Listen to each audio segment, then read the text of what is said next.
Francois, bonjour. Welcome to the podcast. It's nice to see you. Thanks. Nice to see you again. Not on Yes, the trail this time. not on the trail.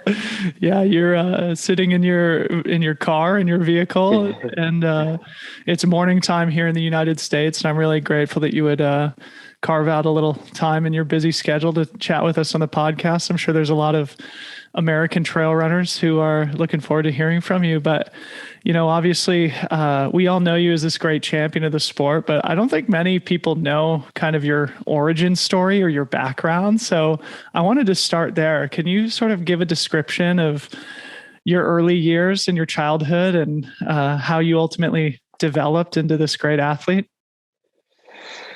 Yeah, so I was no like a normal children, but yes, I was fascinated about athleticism since long time. I think I start in yes in a small my small village. I was like 8 years old, and I was already passionate about why the bigger one can make the bigger loop and why I can't. So I was already interested about doing like 8K when I'm just allowed to do five, and Yeah. and then I did yes some cross country, and then I continued with athleticism, and then I did 3,000 steeplechase until like 16 or 17 years old. So at what point did you sort of find your skills and your passion on the trail? Then I was interesting about cross country, about steeplechase and something like that. But I was more interesting about being in a group with many friends. And yes, I joined the team, and we have many moments of pleasure. But it was in bicycle or in ski, and I was thinking maybe I'm not really passionate about athleticism and cross country. And what I really enjoy, it's more about like endurance, being out, being able to go in the mountains and wherever I want.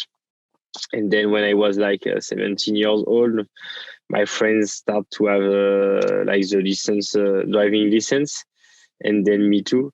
So our possibility getting bigger and bigger and bigger, and the mountain was not so far. So I say, okay, this is a place where I really want to be, and not in a stadium or not on the road. Uh, And it start like, yes, it was 18 years. I was 18 years old. It was, yes, 20 years ago now. yeah. And you and I are about the same age. And I think this new generation of trail and ultra runners really looks up to you in particular. And I'm wondering, were there any athletes as you were growing up that you were looking up to, or any coaches who provided a significant influence into the ultimate career that you took as a professional athlete? I was yes, I was doing physio study at the same time, and yes, I was always have a good influence with coaches in athleticism, and I was really interesting about why we have to do this interval training, or why we have to do this and this and this. So I was really interesting about that. But when I started trail running, yes, it was 20 years ago, and there's not a lot of race. I think it was the second or the first edition of the UTMB. So it was really the beginning. And it was more about being in the mountain for some long days and be able to play. And nobody have experience in ultra trail, and so we start slowly and slowly and slowly. And for me, it was like from 5 to 6 years just to experience myself and be able to discover how it works. And then it was in 2010. I was integrated in the Salomon team, but like a rookie. And then they say, okay, it could be nice to try to explore together your possibility, to explore together how it works in ultra trail. And then I start to work with my coach, Christophe Malardet. And he's still my coach actually. So it's more than 13 years, 13 years that we work together. But I think we discover the sport and the ultra trail together. At the beginning, we try something. He tried to make something with me, like heart rate or like interval training or something. I said, no way, I don't want to do that. And so we experienced it together. And now I have very individual program, and we discuss it more about we discuss together, like each week or each 3 week, and about my season globally and how to plan it and how to put some like big goals or not, and if it's too much or not enough. Yeah, it's more about a discussion that just that you have to do it on Monday or Tuesday or Wednesday. No, I like to be free, and with my life and the children, it's really hard for me to have something very well scheduled. Yeah. Okay. I was going to ask you about this because you have such a calm disposition to you, and it doesn't seem like you're the type of person who gets overly scientific with the metrics of your training, the kilometers and the vertical. How do you balance the specific metrics, the measurables of your training, with this more instinctual feeling that you're aiming for as an athlete? I think it depends on everybody. I know some athletes, they really need the mathematics, the scientific, their heart rate, how they train, how many kilometers they do by week. And for me, I switched to trail running, from athleticism to trail running, just to be able to be free and to don't have this kind of method of interval or something like that. So I know really well how to do that because I studied it. I was in physio, and I was in high school about sport. So I really know how it works, about lactic, about everything. But my way to practice is not that. I prefer feel my body, and what I like the most. In if I have to do only 2 hours, maybe I won't reach the summit. And for me, when I go out, it's to go to this summit or this summit or this summit. Yeah. And if I have to do only 2 hours, maybe I have to stop and go back. And for me, it's not my way to train and my way to have pleasure. So of course, I try to quantify and qualify. And yes, if I prepare a big goal, I try to program it in my calendar, and I have some bigger interval of rest and a big volume, and of course, but yes, I try to feel as much as possible my body. Yeah. So I want to talk a little bit more about your training a little later, but I wanted to also discuss this career transition that you're experiencing right now. You announced in October that you were going to be not pursuing your traditional life as a winemaker anymore, and that your family was going to be pursuing new projects in the future. Talk about that decision. What led you and your family to come to the conclusion that it was time to leave that part of your life in the past, and what are your plans for the future? Plan for the future are multiple, so we don't know exactly what we will do. For sure, we will do something linked with the nature and the sport and ultra trail.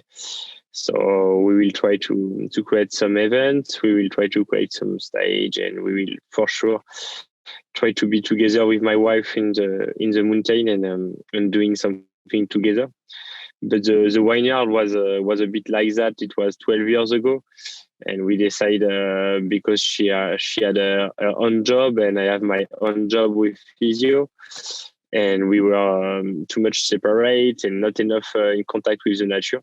So we decided that with the vineyard, it's a good possibility for us to feel the roots, to feel the nature, to feel how it works. And because the wine for us, it's a good social thing. So it's a good link between people. And when people drink a glass of wine, they always enjoy it, and there's something special. So for us, it was really, really interesting.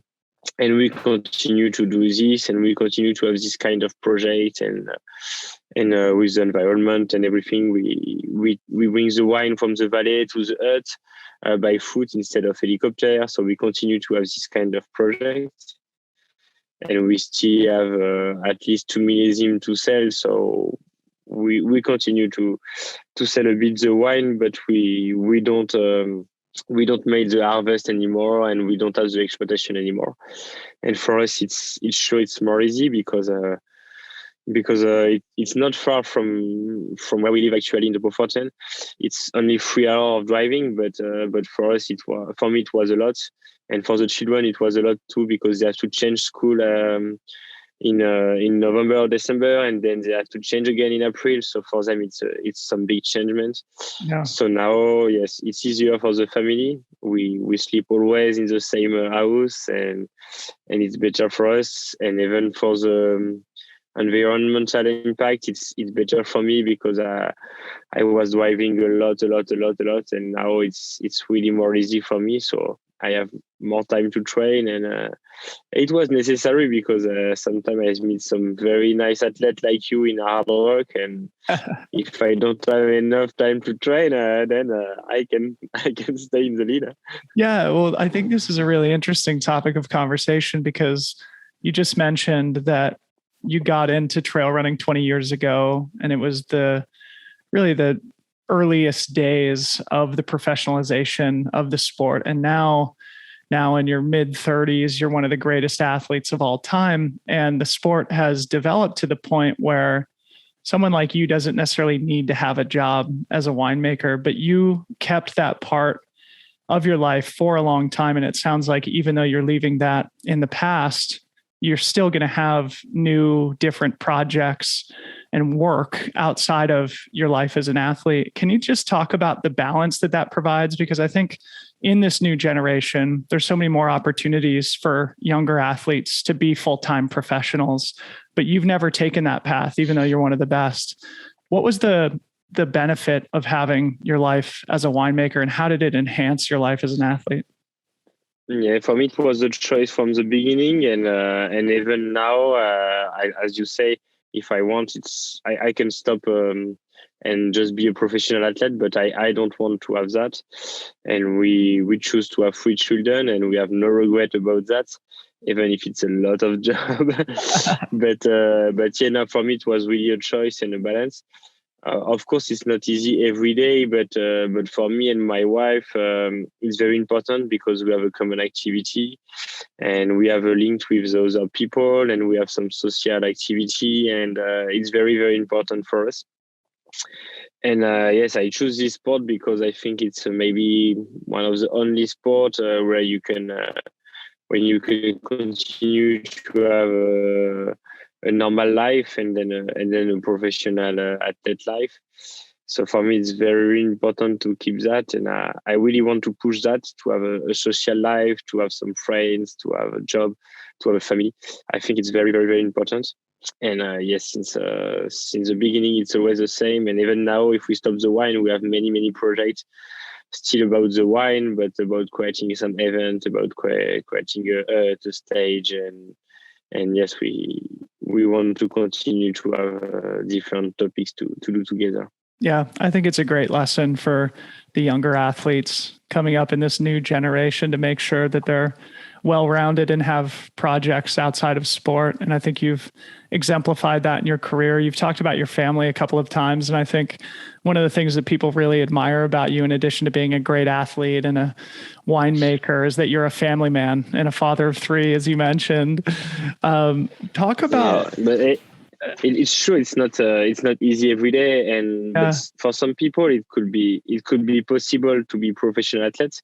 But we have to understand that if you are only athlete and only professional athlete, you have only that. So it's put on you a lot of pressure.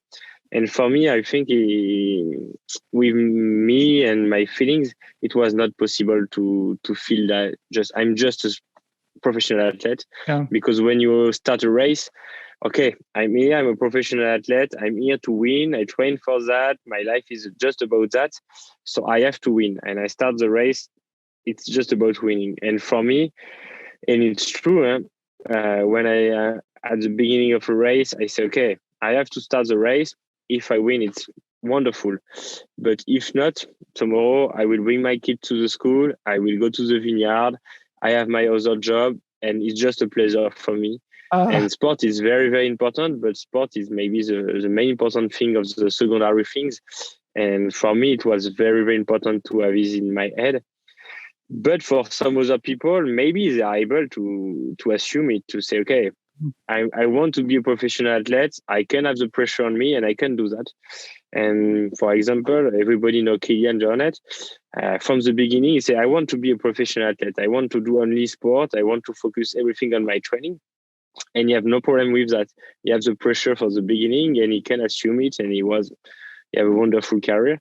yeah. But for me, it was my choice to say, okay, no, I don't want to assume it. I practice sport as a professional. I train a lot, but I have some other thing. And for me, it's helped a lot to perform. Yeah.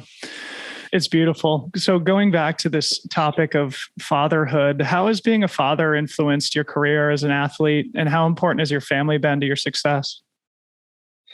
It's a bit strange because I think my three best years, it was when the kids just arrived.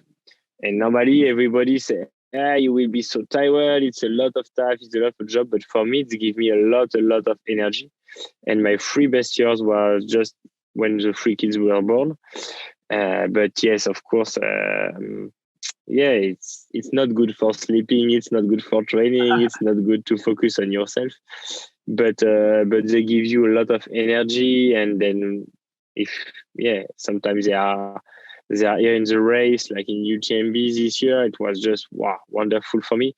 Yeah. And then I share some many good moments with them. And for me, yes, I was always passionate about kids. So it was very, very nice and important to be able to have them with me. Yeah. One of my favorite memories from this year's UTMB was seeing your family on the dirt road above Les Ouches and your young son screaming, "Allez, papa, allez, papa."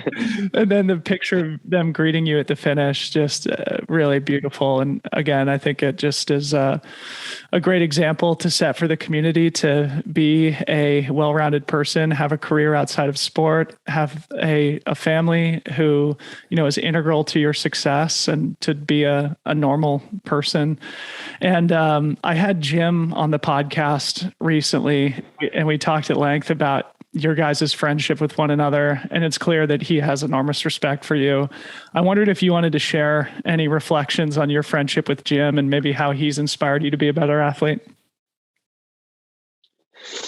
No, it was, I really, I think it's a very, very good athlete. And I was really, impressed by his performance.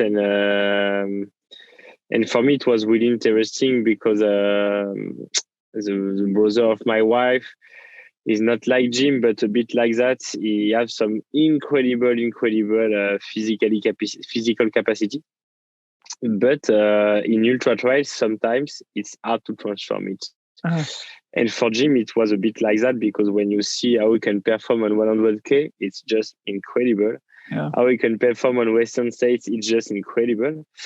And so we discussed a lot about ultra trail, about the mountain, and he paced me in Hardrock, and he joined me in the Pacific Crest Trail. And last year I was really, really confident about him, about UTMB. And I was like 80% sure that he can win. Yeah. And I was so happy. So we start together and we do it. And then, it's hard because ultra trail is, there's always something like different, some things happen, and maybe he pushed maybe too much energy in that. And so for me, it's a very, very big challenge to train with him and to understand why he can't, for the moment, I hope he will win one day, but why for the moment he was not able to transform in UTMB. For sure, Western States it's 6 hours or less, but it's 100 miles too. So yes, I hope it's not just about 6 more hours. I think it's some details, some settings, and yes, we will spend some many hours in the Alps this summer, and I think we will be able to make some very good things.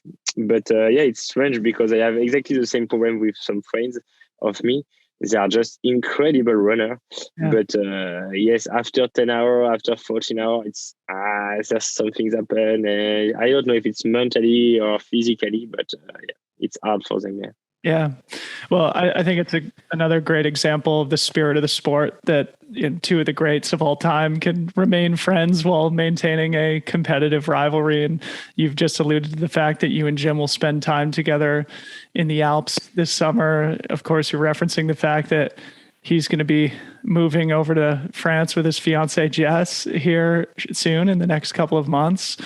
Have you spoken to him recently? And how is the French trail community feeling about welcoming one of the great American champions as he tries to improve upon his performances at UTMB and hopefully win someday? I think he will very good welcome, but I think for all the American athletes, for all the international athletes, I think in France the community is very, very welcoming. Sometimes it's hard even for some French runner because they feel less interesting than American or some other people. But I'm really, really sure, yes, he will have a good welcome in France. And yes, we discussed together because I think he will find a house not far from mine. So we will be able to train a lot of time. And I think the place where I live, actually, it's very nice for him because there's some beautiful mountain. Yeah. And yes, in the past year, we enjoyed some run Hardrock. And I think here he will be able to enjoy some training with me. Yeah. But no, I'm really sure that the French community is so happy to have some American athlete like you or Jim or even Anthony in the past, and they will be really happy to meet him in person. And yeah, it's for people. It's when you come from somewhere else, you are very different. You train different, and even in UTMB, people they say, okay, American guys they cannot win because they train differently. But no, I don't think so because we have the same mountain in France and in US. We can have the same training if we want. So I think it's it's just a bad luck and something it will change very soon. Yeah. But yes, I'm really sure that yes, we can have the same spirit about trail running. No matter if you come from US or France or Russia or everywhere in the world. No matter. Yeah, well, I think he's taking a very intelligent approach to move over there to give UTMB his full focus. And certainly in the US, we're all rooting for him to finally deliver a victory for our proud country. But let's talk about this past season. Courtney have it, huh? Oh, yeah. Well, I mean, on the men's side, I mean, Courtney, of course, it goes without saying, one of the great champions of all time, plus Rory Bozio and Chrissy Mail and other Americans on the women's side who've won the race. But soon enough, the American men will deliver a victory someday. Anyway, let's talk about this past season. Of course, you did something that, I mean, even though you've been so consistent and so successful, I was honestly really surprised that you were able to win both Hardrock and UTMB back to back. So let's talk about those races, starting with Hardrock. Of course, you just mentioned that Jim paced you there. That was probably a pretty cool experience. And I was chasing you for 22 hours. But really, you were able to deliver one of the best performances in ultra running history, I think. Obviously, securing the course record at Hardrock by a huge margin. What do you think went into that performance for you? I think we had good conditions that day, but still the time that you ran on that course is something that, is unprecedented. So talk about the Hardrock performance for you and what you think made it so successful. Yeah, for me, as you mentioned, I think the conditions were good, but I think it's not just about the condition, because I think in the 10 last year, yes, I think the conditions were there too. So I think it's more about our approach. I think if I can speak about me, but I feel the same about you. I think that at the start we were so happy to be there, and it was very a big pleasure for us to take part of this big party. And Hardrock for us was a goal since many years, I think, and it was very very important for us to be there. And so for me, when I start, I was not thinking about performance, about time, about place. I was just happy to be there. And I just want to enjoy. And all the community around us was a bit like that. They say, okay, enjoy it, take pleasure, have a great day. And it's your day and you are lucky to be there. And I was, to be honest, I was really in that position just to say, okay, enjoy it. And I know I was able to run with Dakota Jones. It's a big friend of me, and I was so happy to share some part with him during the night. And I know that Jim is waiting for me at the middle of the race, so I was really really happy about that. And yeah, it was for me. It was it was sunny, and we have a small storm at the middle, but otherwise the condition was so nice, and we can enjoy some very very nice mountain. So I think it's a part of the performance, just because we were not thinking about the place, about the time. We were just 100% in our race and focus on taking pleasure and be happy to be there. Yeah. And I think it's the key of the performance.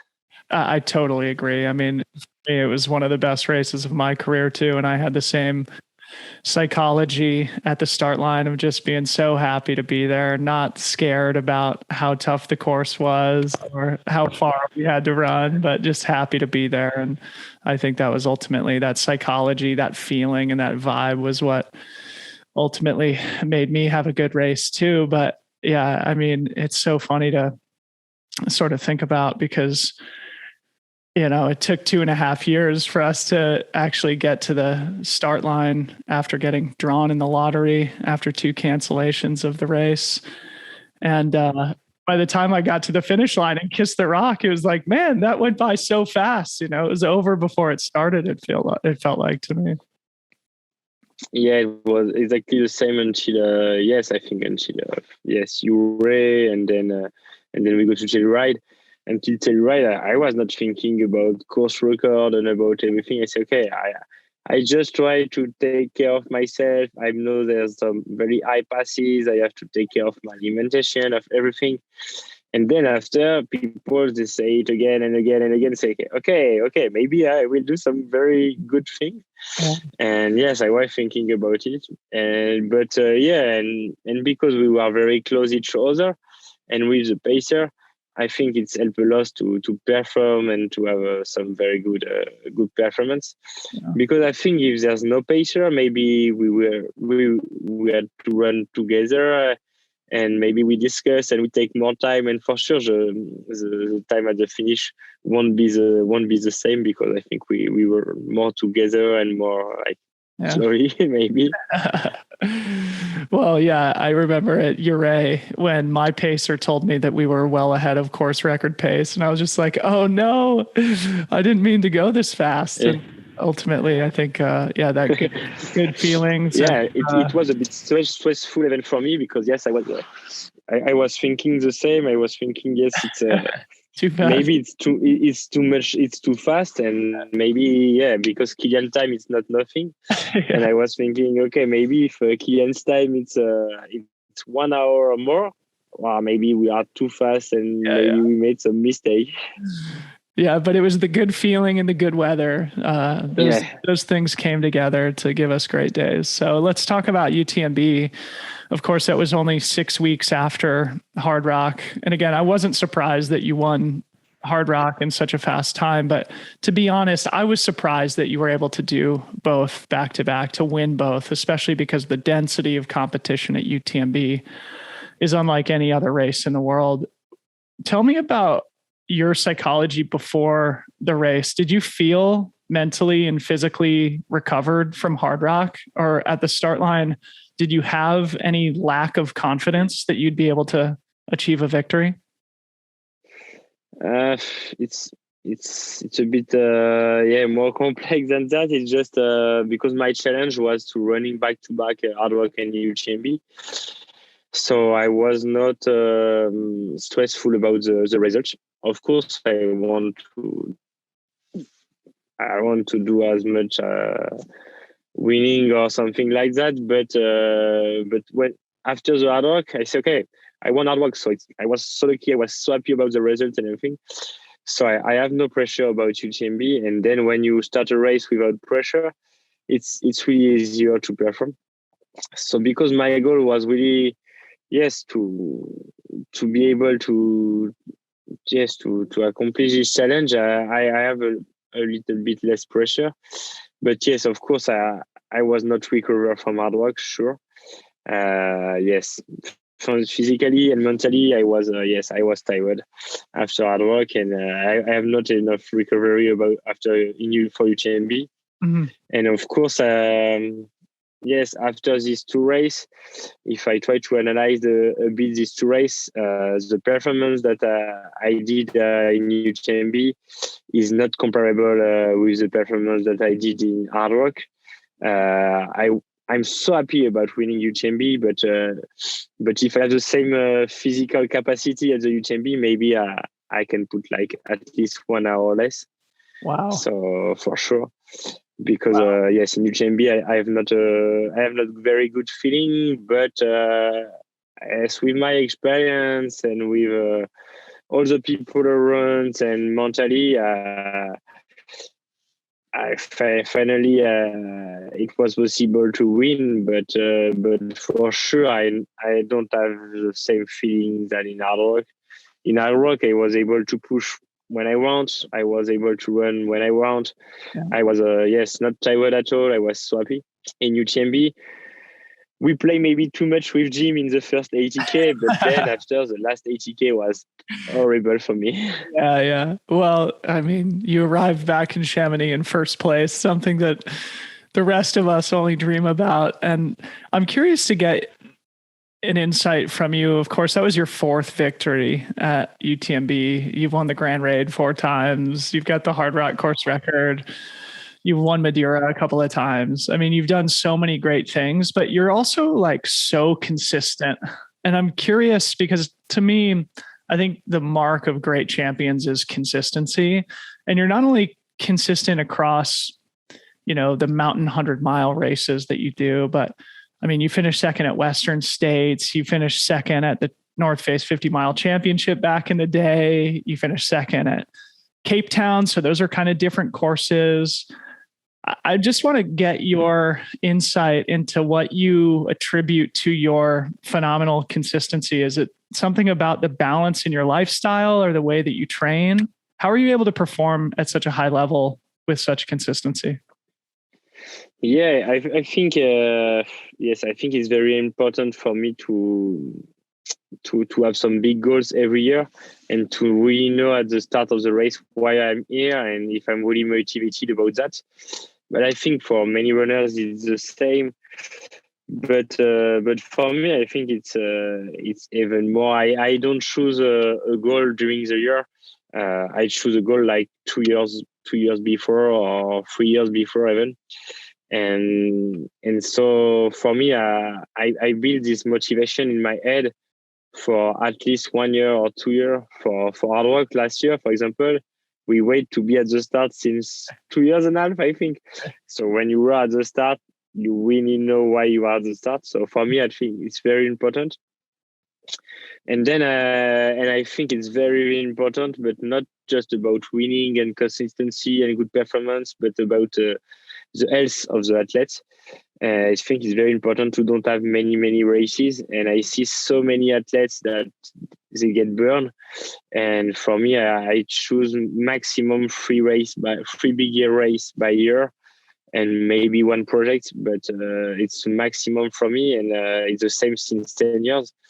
So yes, I try to push that, and I'm a bit stressful about some other athletes.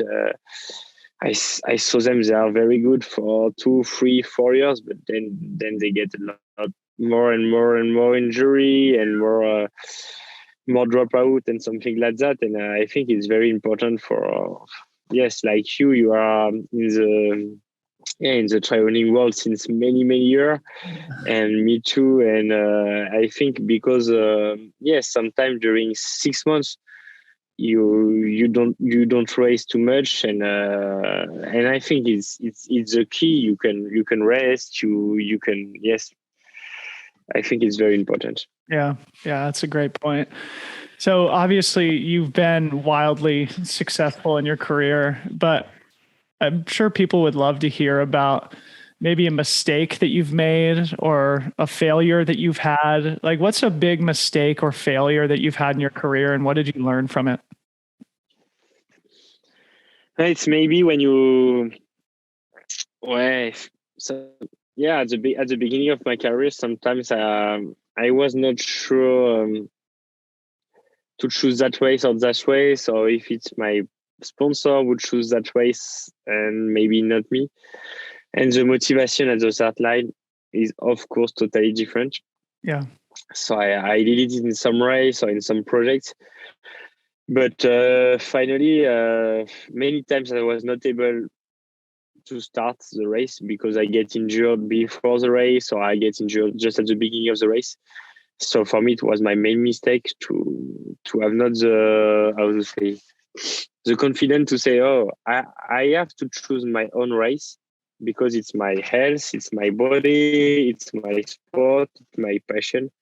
And of course, you have to choose some interesting race for your sponsor because they need to have some visibility. But if you make the choice to be sponsored, it's just to make some international race and some big challenge. So I think it's compatible. But yes, I see many young athletes. Okay, I'm going there because my sponsor wants that I did this race or this race or this race, and I think it's not a good choice. And in short distance, sometimes it can be okay for 1, 2, 3, 4 seasons, but in ultra trail, I think it's not possible. Yeah. If it's not your own choice and your own things, I think you cannot perform. So I think it was my main mistake. But of course, I made some small mistake, like in Western States or my first CCC. I start really too fast, and I was leading the race like by 20 minutes, and then I was fully crampy, and I was not able even to pee and to drink, and I was sitting on the top of the trail. It's like, oh, what's happened to me? But yes, then you get some experience, and then it's better and better. But yes, of course, we have to do a lot of mistakes, otherwise you cannot perform. Even last year in a Hardrock, when I start the passes in the storm just in front of you, I was just in t-shirt. And I say, come on, why you don't change yourself at the bottom? It was so warm, but I know that it will be cold. And I say, wow. Yeah, I mean, so what you're referring mistake, to, but for sure this year I won't do this mistake. Yeah. Yeah. So we'll get to that in a second. But what Francois is referring to is when we were going up Handies about 35 miles into Hardrock this past year, he didn't bring a jacket with him, and that was the only section of the course where we experienced bad weather. And I had my jacket on with my hood up. I even thought about getting my gloves out, and I could see you going up the trail. You were like 5 minutes ahead of me. Of course, we're above tree lines, so I could see you, and you didn't have your jacket on. And I was like, this is going to be Francois' mistake. Like, this is going to be where I can take advantage of a small but maybe significant oversight. And then at the finish line, of course, you beat me by an hour, but at the finish line, there's funny video of me saying to you, did you get cold on Handies? And you're like, yes, I got cold. So anyway, but it's a good point. Really cold. Yeah. It's a good point about just like listening to your motivation, picking your own races, not getting caught up in doing too much. All great lessons for the next generation. So let's finish up by just kind of talking about this upcoming season. You just announced the calendar. You're going to be doing Hardrock again. You're going to be doing the Grand Raid again. But before we talk about those races, I want you to tell the American audience about the Pyramenta, which is, of course, an iconic ski mountaineering race in Europe. I don't think many people who listen to the show will be familiar with the Pyramenta race. So why don't you give us an insight into what that is and your history competing at it? Yeah, Piamenta in France, it's the 36th edition. So it's a very mythical race. It's a 4-day race. It's 4 stage. It's totally it's 10,000 meters elevation gain in 4 days. So in Skimo, it's a lot. For people who practice ultra trail, you will say, you can do it in 1 day. Yeah, of course, but in the world of Skimo, it's a lot because normally, yes, one classic World Cup, it's about 1,300 elevation gain. So here it's every day more than 2,500, and it's 4 day consecutive. So it's a lot, and it's a team race, and it's off piste, and it's very alpinistic. So it's yes, for me it's really the spirit of the Skimo, and it's very very very nice race. So for me, I enjoy it because during winter, there's snow everywhere, so it's easier for me to practice skis and running, Yeah. because I'd like to be at the summit. But since many years now, many American runner switched to Skimo during winter. I even discussed with Jim. It's a bit hard for him to practice ski, but I remember some other American guy. They practice a lot Skimo now, and you made another podcast with a young American guy. Yeah. He's very, very good in Skimo, actually. Very Maybe good. not in descent, but in ascent, he's very, very good. And I met Cam like 2 weeks ago and discussed a bit with him. Cool. And I'm sure he have really good potential. And maybe he will be at Pyramenta, no? Yeah, I'm not sure. I don't think he said that he had that on his calendar because he just came back from Europe and there was some North American races that he was going to be competing in. But yeah, shout out to Cam Smith, the American ski mountaineering champion who we just had on the show. I'm sure he'll be happy to hear that the great Francois D'Haene respects his capabilities on the skis. So, of course, we just mentioned that you're going to be returning to Hardrock this year. You're going to be going in the clockwise direction. We went counterclockwise last year, and the great Kilian Jornet is coming back.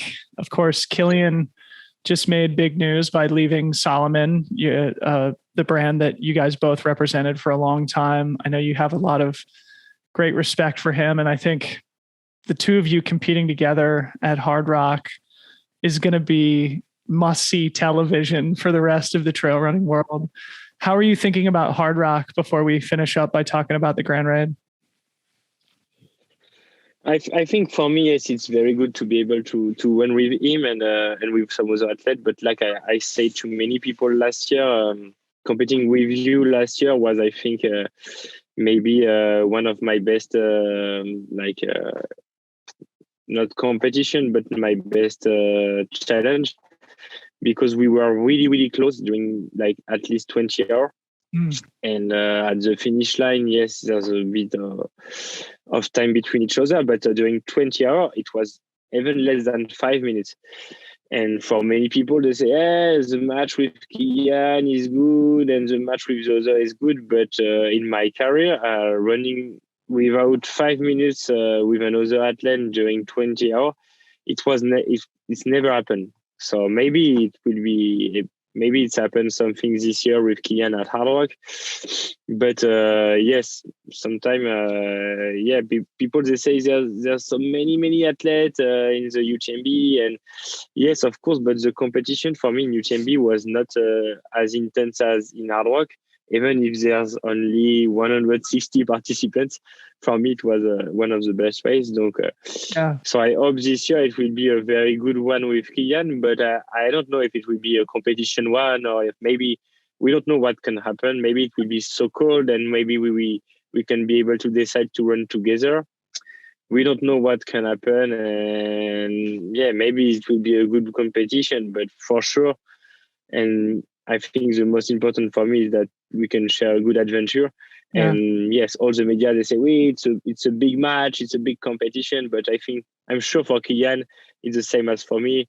The most important thing is to take the start line of the Hardrock and to run together. And then we will see if we have big competition, or if maybe we will just run together. We don't know. Yeah, well, it'll be really fun, and hopefully I can be there in Silverton to watch the dramatic race unfold. Of course, I went to the Grand Raid last year. You were generous enough to provide an introduction to the race organization, and they invited me over. And wow, what an amazing race that is! You're going to be returning to the Grand Raid for the 6th time this coming October for the 30th anniversary. You could talk a little bit about what the Grand Raid significant is, especially to the French trail running community. But also, I think in closing, we could talk about, you just posted on your Instagram, the significance or the importance to you of having different goals every year. And even though you've been to Hardrock and you've been to the Grand Raid, you're very intentional about how you orchestrate your season. So maybe talk a little bit about the Grand Raid, but also the thought process that goes into how you decide which races you're going to do, Pyramenta, Hardrock, and the Grand Raid this year. Because I think people would love to hear your perspective on how you choose your goals. Yes, for me, it's taken a long time to create my calendar. And yes, I discuss a lot with my wife, with my family, with my friends, with the different events that they will be in during the year, social event and many things. And then I have to feel something, get motivation and something different. And yes, going back to Hardrock, for me, it's very important. But then I want to have a different season than last year. And then I have to want to have to take some time during the summer with the children and to be able to go in the mountain and make some different things. And then in September, October, yes, I think I will be able to train again and to have a very nice training in the mountain over there to perform at Grand Raid. And yes, for me, Grand Raid, it was already 4 or 5 years ago. So of course, I did it 6 times, but yeah, Grand Raid is very particular, and as you can experience it last year. Yes, people are very welcoming. It's very nice, very interesting, and the race is incredible because at the beginning it's warm, then it's so cold, then it's so warm, and yes, it's yes, the landscape are wonderful, and so even if it's the 6th time for me, I'm so happy to be at the beginning of this new season, and I think this is the key for me, because if I have to go back again to UTMB and make exactly the same season as last year, I think my goal won't be enough and won't be good. So that's why I try to choose something that's really different every year. And for me, it's important. And yeah. Yeah. Well, again, yeah, the Grand Raid was an amazing experience, and I've talked at length about it on the podcast, and I definitely encourage all the American listeners to check it out and put it on the long bucket lists of all the amazing races in the world. And I hope to return someday. Probably won't be this year, but to go have a good performance. Take time to recover. Yeah, still traumatized from my run there. But well, Francois, man, it's great to connect with you. It's great to chat. I appreciate your time coming on the podcast. Good luck at Pyramenta. I think it's next week. And yes. Yeah, we look forward to seeing you here in the US in July. Yes, I hope to see you in July in Silverton. And thank you very much for what you did for the traveling community. And I really hope to see you soon on the trail. And yes, I wish you a good day, because for you, it's just the beginning of your day. Time to go running. All right, man. Yes. Thanks so much.